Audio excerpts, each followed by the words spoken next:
Okay, I've done a lot of self-reflecting these last 5 years. I've dealt with past trauma that I didn't know how to cope with sober, and I've taken a lot of classes. I've learned how to deal with life stresses sober, and now I know who to stay away from, what to stay away from, and uh, I mean, I'm sorry. In a car accident, I think April 2nd of 2017, due to my drinking. A lady passed away, and I was arrested December 18th of 18. And since then, I've been taking classes, and I got into AA. I got into a lot more like substance abuse classes. Um, Last year, I got approved to come to work release. So I've been in work release since, and I've been here. I've been at Subway where I work at for over a year now. And if I get to go home, I want to continue the AA and any more treatment that I can get. And we are about to watch the parole hearing for two Louisiana women who killed someone because of their DUI vehicular homicides. But you wouldn't know it by listening to each of their opening statements. And I've always found this to be fascinating. There's one thing to think that, someone could make a horrible mistake and take a life, but then show empathy, show realization for what they've done, not be completely narcissistic and thinking the world revolves around you. But time and time again, what we see in these vehicular homicide cases are people who do not have empathy, who do not have the ability to feel remorseful, who actually feel like they are the victim. We see this every day in these type of cases, and we're about to see it again now here today. We are going to see two Louisiana parole hearings. Listen to their opening statements, listen to their insight or lack thereof, and then look at it in the contrast from the victims who will speak on behalf of the loved ones who were robbed from them by these, frankly, by these criminals. And with that, let's jump in. Good morning. Would you introduce yourself? Tell us your name and your DOC number. Yes, my name is Reagan Bruce, and my DOC number is 764714. All right, thank you. And we have with us seated in that bridge today, we have in opposition, parents of the victim is Annette Bellinger and Mr. Jeffrey Bellinger. I apologize if I mispronounced your name, but I'll get you to introduce yourself. We'll hear from them in just a moment. First, let me read some identifying information into the record, Ms. Bruce. You're classified as a first felony offender. You're currently serving a 20-year sentence. You were sentenced in Lafourche Parish, June 28, 2021, for vehicular homicide. Your parole eligibility date is June 25th of this year, and your mandatory release date on good time is June 30th, 2026. Is that information correct? Yes, ma'am. All right. So, Ms. Bruce, we'd like to hear first your statement before we hear from the staff there and the victim's family. We want to hear your statement. How did you wind up where you're at? And why do you think we ought to vote to release you early? Okay, I've done a lot of self-reflecting these last 5 years. I've dealt with past trauma that I didn't know how to cope with sober, and I've taken a lot of classes. I've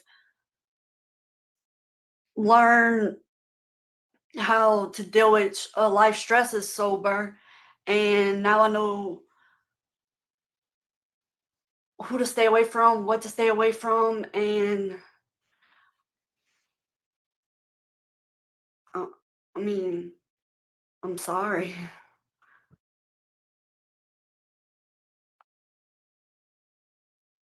We'll talk a little bit more about that in a minute. Deputy Marchand, is there anything you can tell us about Miss Bruce?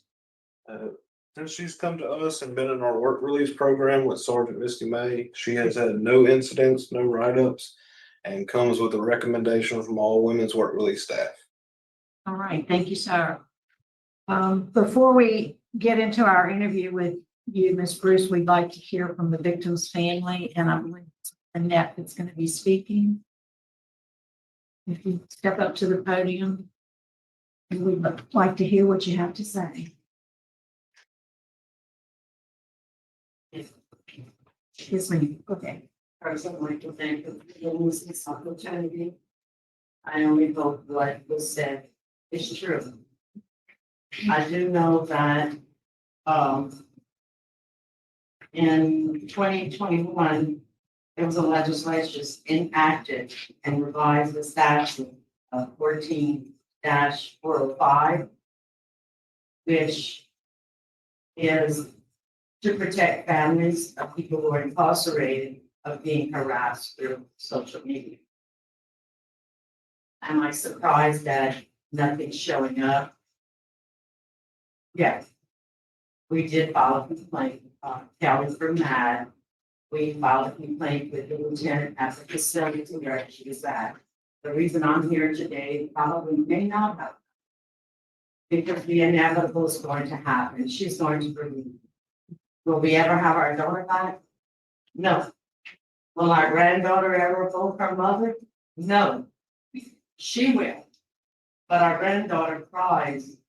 The reason why I'm here is because last year, Bruce was on social media. She sent friend requests to several of my nieces. The most devastating one was to send our daughter, our only surviving child, a friend request through social media on Facebook. She was doing it through private messaging. Nothing was ever done. We never heard back. There is a law, and that is my concern with this Bruce. And as of 7 weeks ago, she is continuing on social media. And she goes by the name of Kim Spice. It's there. Her children are in the background. We come from a very small community. So we all know each other. She lives in the same neighborhood as our granddaughter's father's family, a whole bunch of them. My point is that I've known her since she's little. I was her brother's teacher when her mother was killed not far from where she killed her daughter. This was not an accident. This was a crash.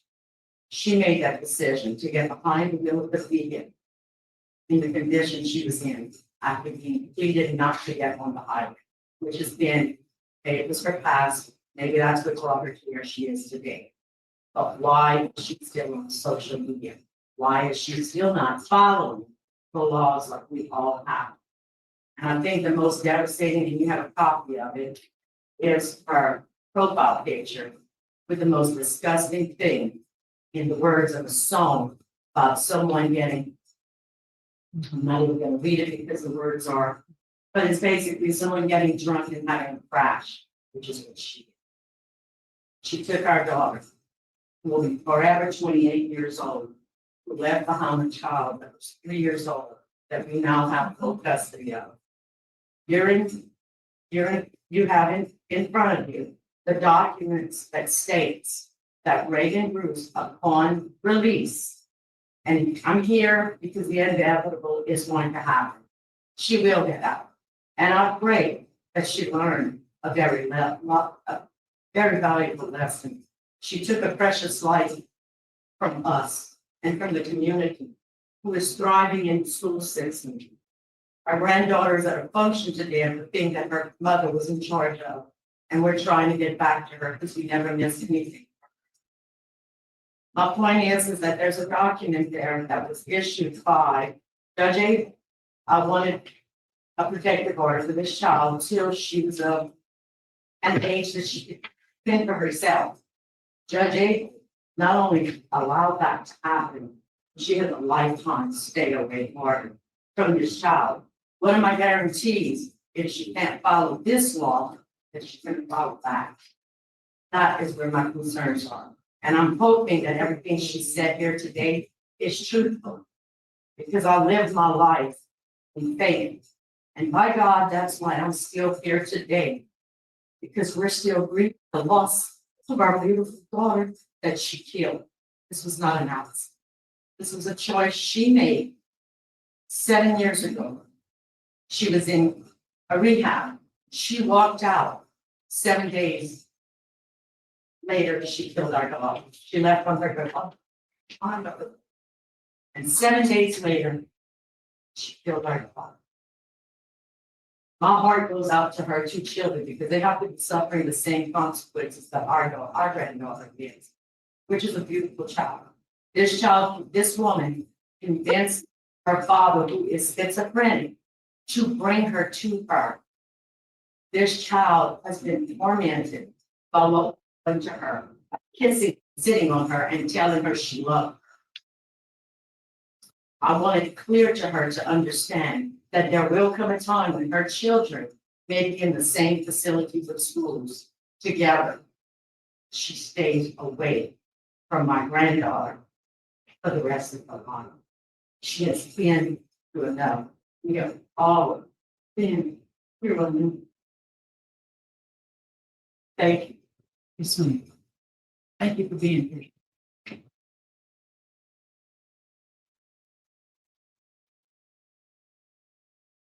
All right, Reagan, your case was assigned to me, so I do have some questions for you. Yes, ma'am. So you heard all that. I wanted just to ask you a little bit about the social media issue. Tell me about it. Yes, ma'am. I did not add nobody on that.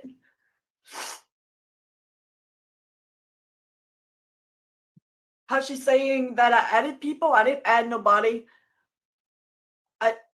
No, I think that the issue was requesting, sending friend requests, but we'll Yeah, move on. I You know, didn't- you're not supposed to be on social media, and you understand there is a protective order that you're not to have any contact with the Right. victim's child or her parents.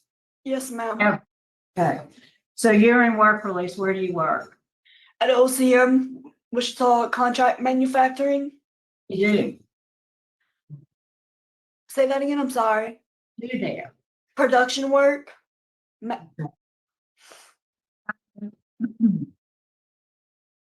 So tell us about you. You mentioned you've taken programs and what have you, and you know how to deal with your past trauma and stay away from the things you're not supposed to. How are you going to remain? As Ms. Bellinger said, you will be released. You have either a parole date or a good time date. What is your sobriety plan?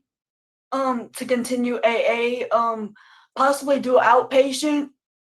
I'm really interested in Celebrate Recovery and joining a church. I mean, I plan to stay sober. I mean, I just want to be the best mom for my kids. I'm sober, you know? So do you do AA where you're at? Do they have that program there? They don't have it here. I did take it before in my parish. Okay.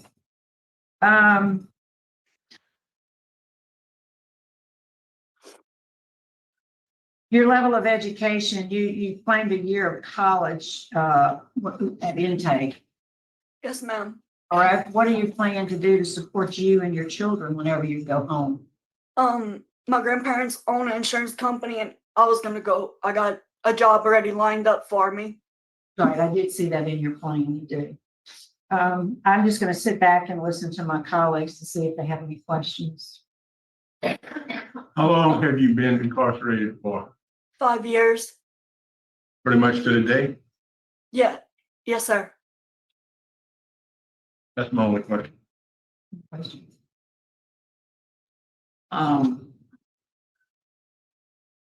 They've been incarcerated for 5 years. How did you get on social media? Whether or not you had a friend request, aren't you not supposed to do that while you're in jail? No, somebody had access to my profile. Oh, It wasn't me. And that's what I'm saying. I don't know if somebody maybe hacked me. I would never send them requests. I know I have a stay away order. I wouldn't contact the family, and my parole date was coming up. Why would I ever do that? that's what I was wondering about that. I would never do that. Definitely not. Whatever I gotta say to them. I knew they were gonna be here today. I was gonna say it today. Just curious, did you write a victim accountability letter for them? I did I brought it to court. My lawyer got it. I didn't read it in front of them.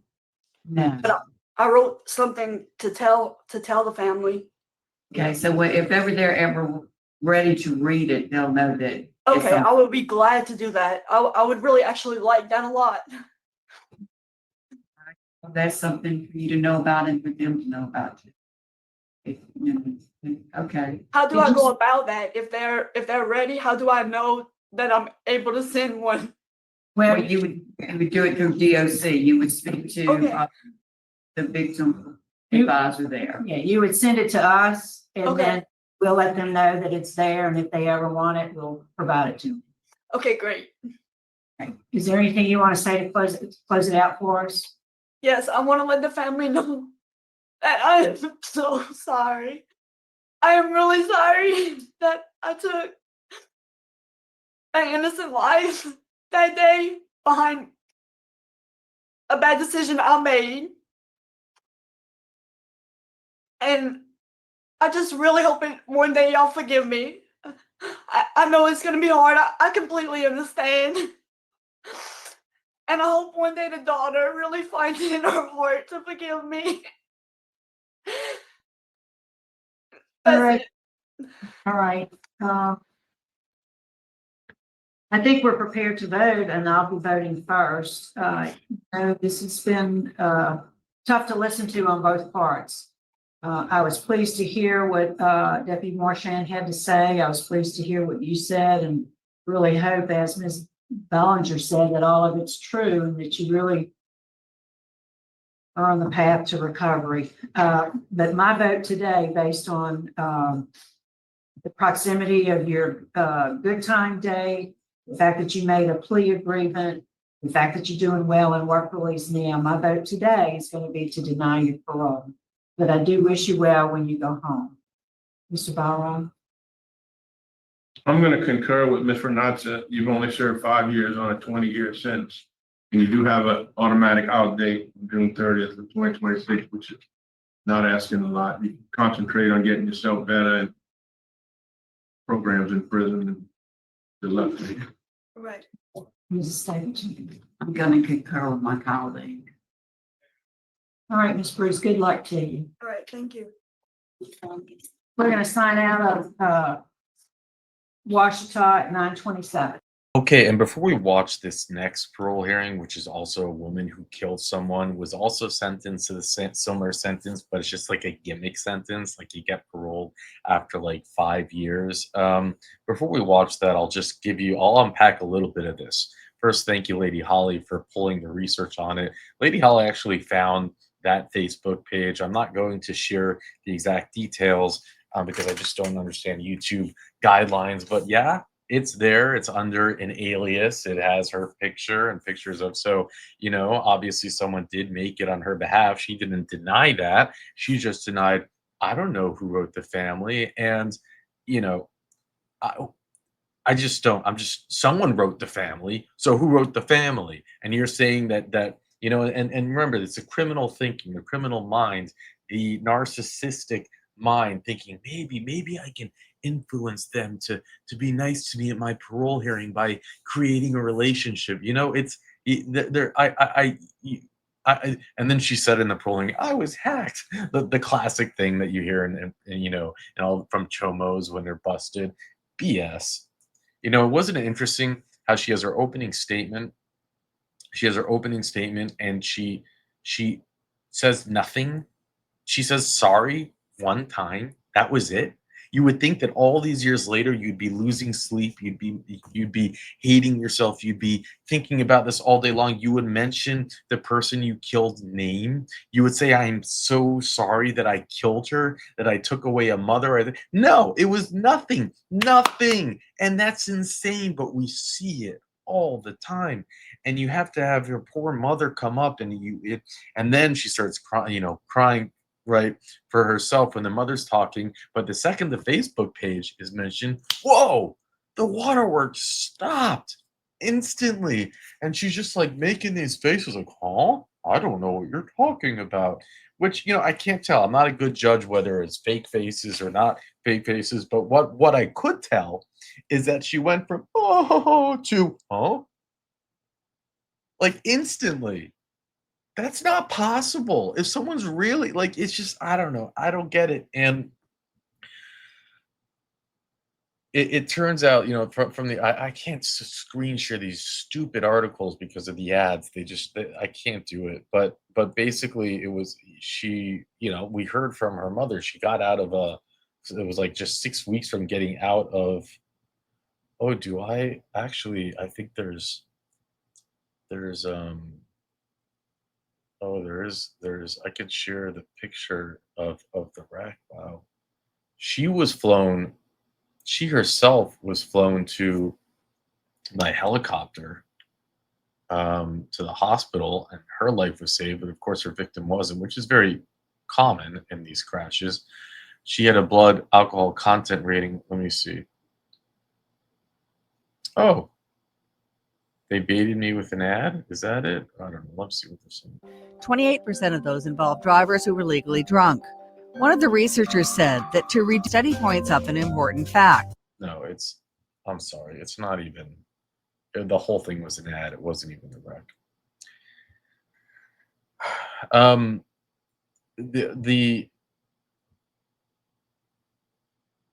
She had a blood alcohol content of 0.157.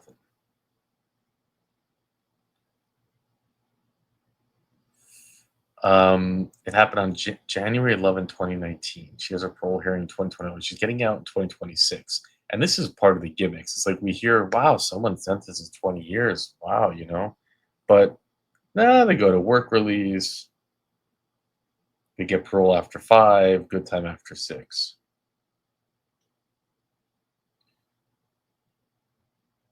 She has her dating profile up. I can't. Yeah. And I'll read to you about the woman she killed, Stephanie. So Stephanie was 28 years old. She was killed September 3rd, 2018. She was survived by her daughter, her parents, grandparents,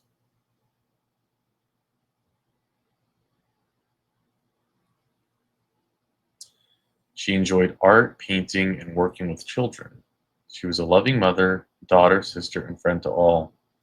Her family was her life. Let's go watch this next parole hearing.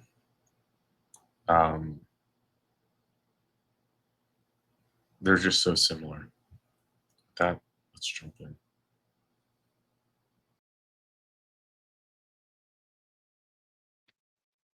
Okay, my name is Steve Prater, and I'm the chairman today for the Committee on Parole for the Louisiana Department of Corrections. We are here in Baton Rouge at headquarters. To my left is Chuck Tillis, to my right is Carolyn Stapleton, and we're going to be hearing the case this morning of Lesie McGeez. Am I saying that right? Yes, sir. Okay, and you are at Concordia Parish Prison. The introductions, let me find out who is any staff in the room with you? Miss Hawkins. Is she there? Would you introduce yourself, please, ma'am? Would staff introduce themselves? Sergeant Hawkins. Okay, thank you. Appreciate you hosting us today. Thank you. Ms. McGeez, the way we're going to handle this is we're going to hear from you. And you are Lesie McGeez, right? Yes, sir. What is your DLC number? 616023. Okay, thank you.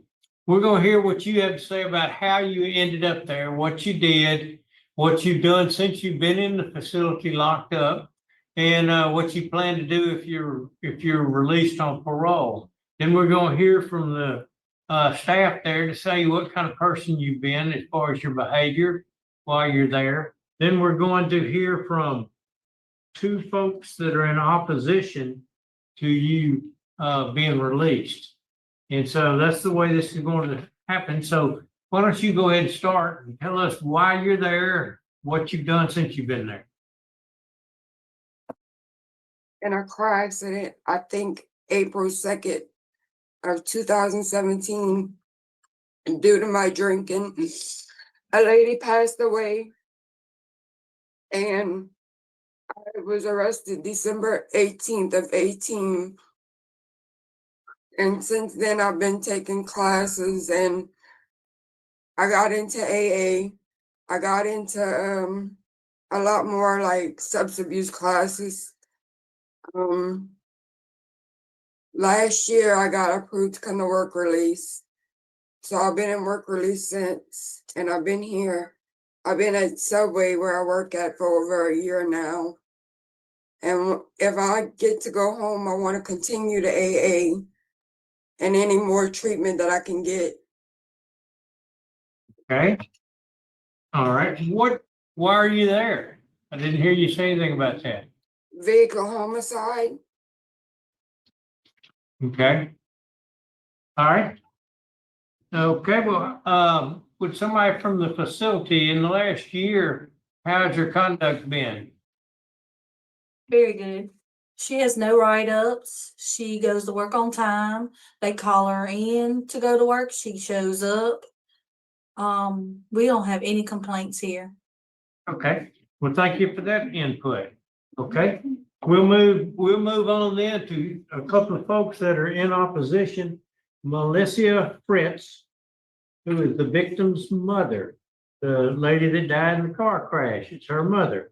Are you on the Zoom with us?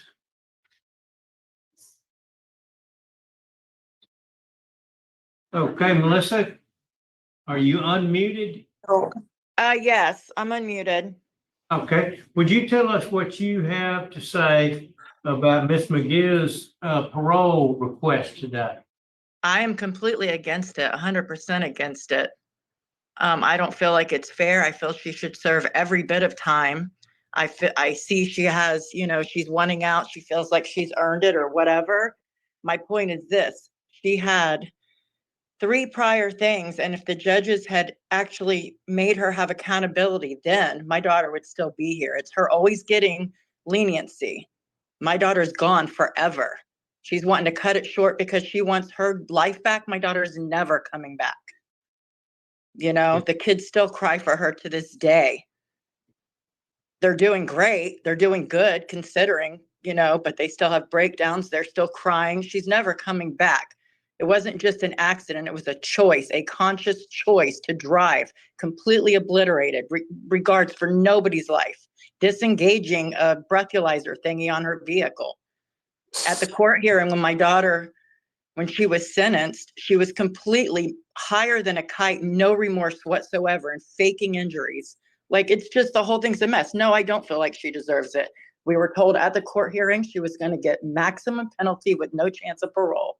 I get like laws change when you go to prison and it's a third or whatever. I just feel like it's completely wrong, irresponsible, and someone else is going to end up dead. It's a good, easy way to talk what you want to talk when you want what you want. She didn't prove it any of those other times. 3 previous DUIs. I just pray that you guys think of that. Okay, Melissa, thank you very much for your input. We're so sorry for the loss. Thank you. Okay, now we'll hear from the victim's sister, the lady's sister, and How do I unmute? okay, Miss Sarah Cerruti. Yes, I'm here. Okay, Sarah, talk to us and tell us what you have to say about Miss McGeez's parole request. I don't agree with it whatsoever. I stand by my mom with what she said. You know, I was sitting in the room when we had to tell those 3 kids that their mom was not coming home and what had happened to her. These are 3 kids who depended on their mom and was so loving and needing of her. And to one day they wake up and their number one world of a person isn't there anymore, you know, and it wasn't her fault. As they're growing up and they have to go to school, and there's kids that are like, where are your parents? And these kids have to be reminded of that every day. You know, I don't think that that's fair at all.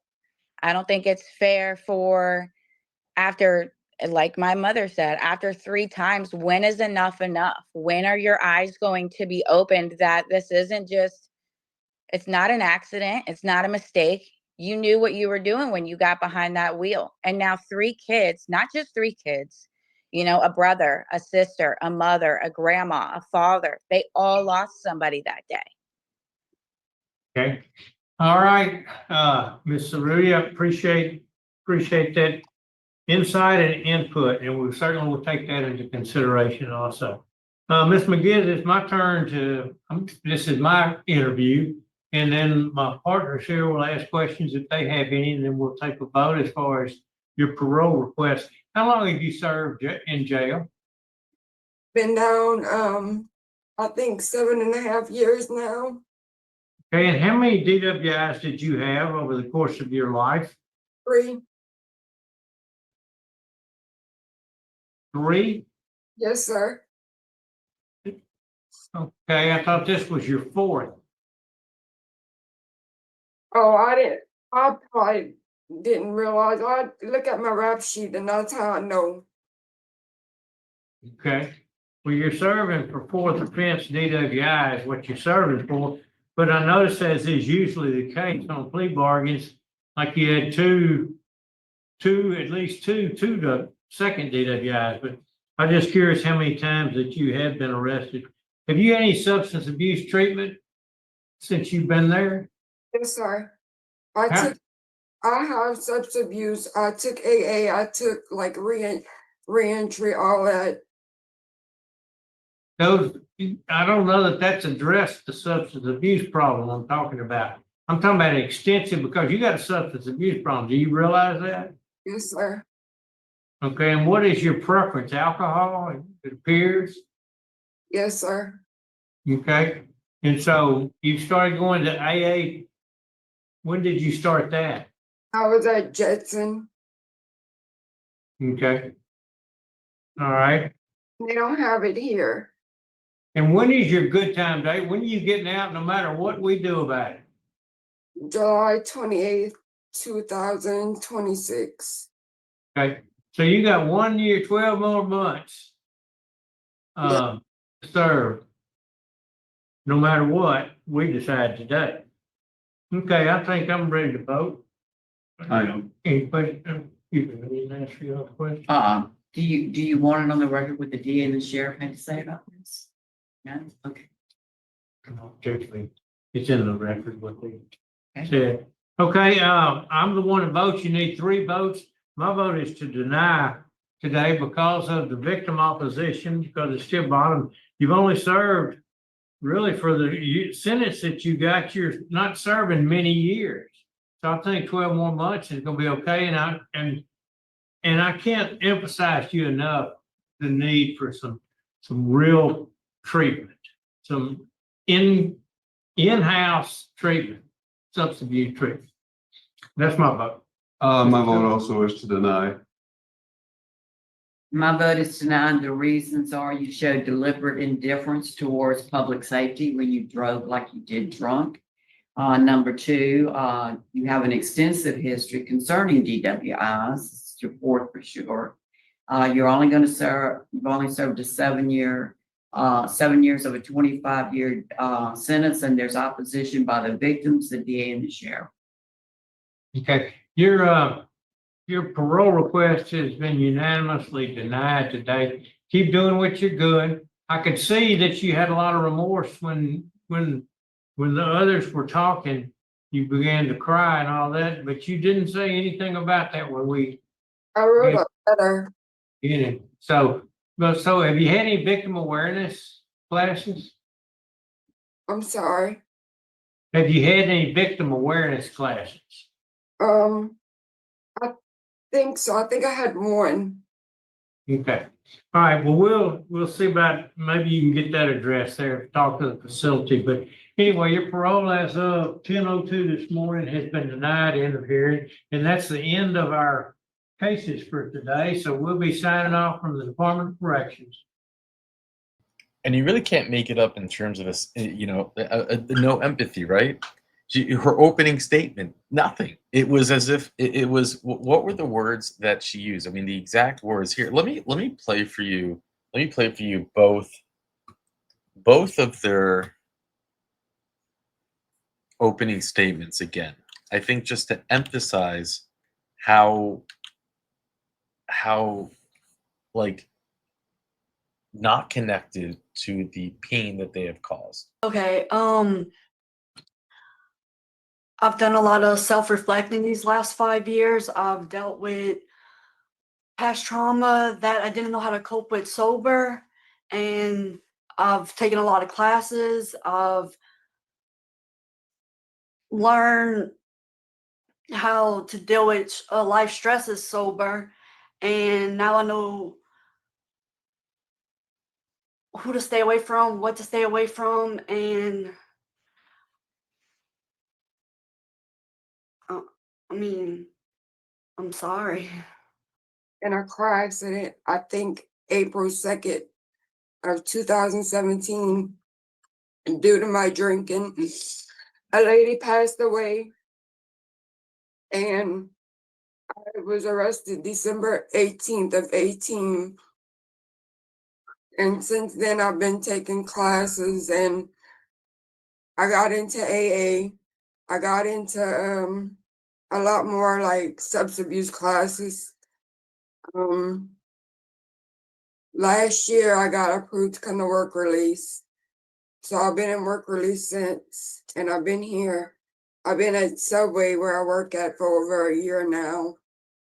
And if I get to go home, I want to continue to AA and any more treatment that I can get. So the first these are both their opening statements. The first person, I've dealt with past trauma. I've taken a lot of classes. I know how to deal with stress now. I know who to stay away from. I'm sorry. The second person, my car accident happened April 2nd, 2017 due to my drinking. A lady passed away. How dare you? Not a name, not a mother, not a lady passed away. I was arrested December 18th. Since then, I've taken classes. I got into AA. Last year, I was approved for work release. I'm working at Subway now. Woohoo! And if I go home, I want to continue AA.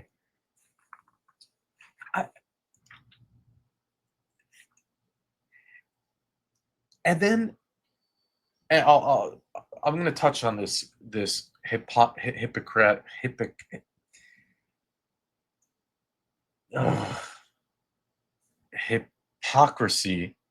of the DA press release in a second.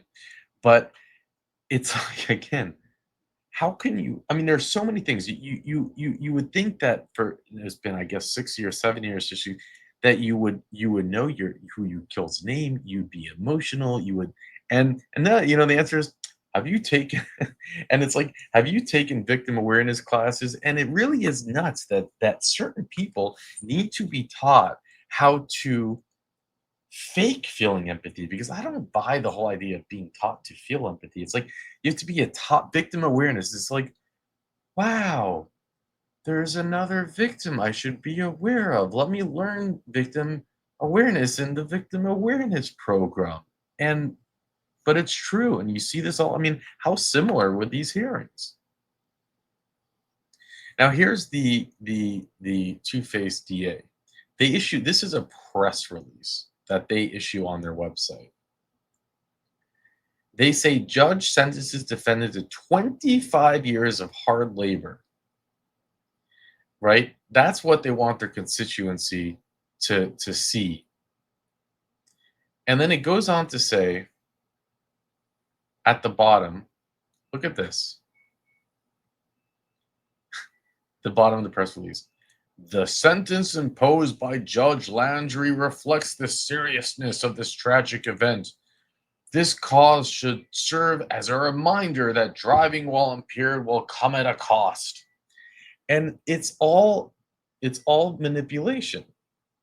It's all a manipulation of the people that they're meant to serve to protect, because it's not a 25-year sentence. She has a good time date next year. At most, I think it was 8 years she's going to serve. But they don't tell people that when they do the sentencing. And no, the laws didn't change. Maybe they made the victims believe that. They knew when they gave this deal that this was the deal she was getting. And they do this to try to trick the people. I don't know why.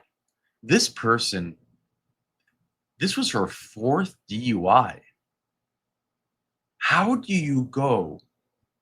How do you only get to serve 8 years in prison when you kill someone on your 4th DUI?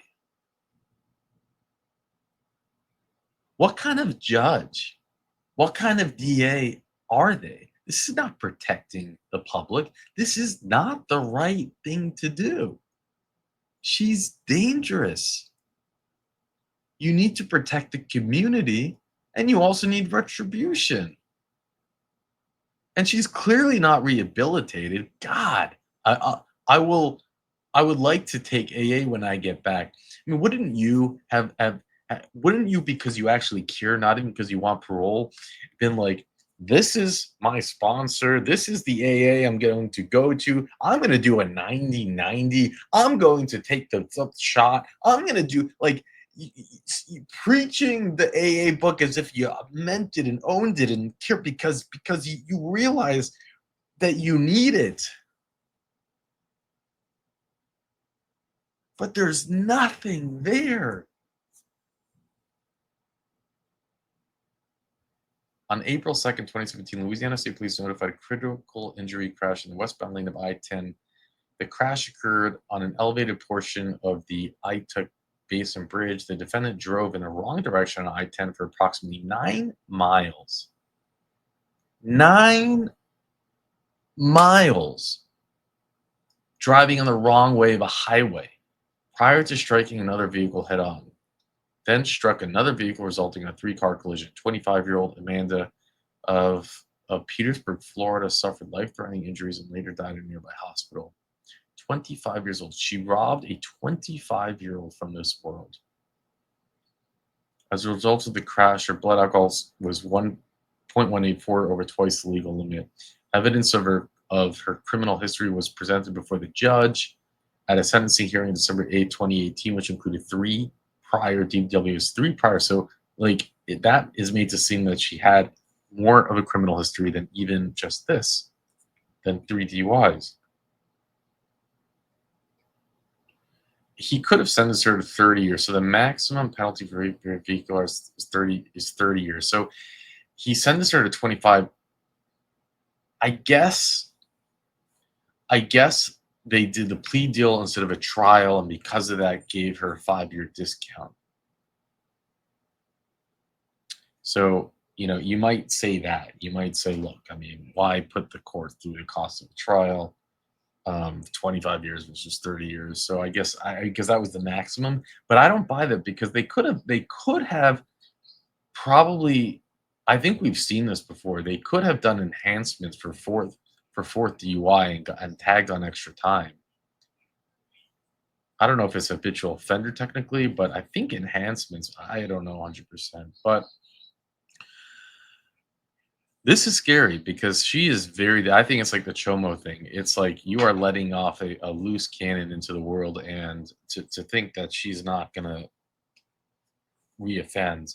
I mean, I saw nothing there, and it's just wrong and dangerous. And with that, I'll let you go. 3 prior things, and if the judges had actually made her have accountability, then my daughter would still be here. It's her always getting leniency. My daughter's gone forever. She's wanting to cut it short because she wants her life back. My daughter's never coming back. You know, the kids still cry for her to this day. They're doing great. They're doing good considering, you know, but they still have breakdowns. They're still crying. She's never coming back.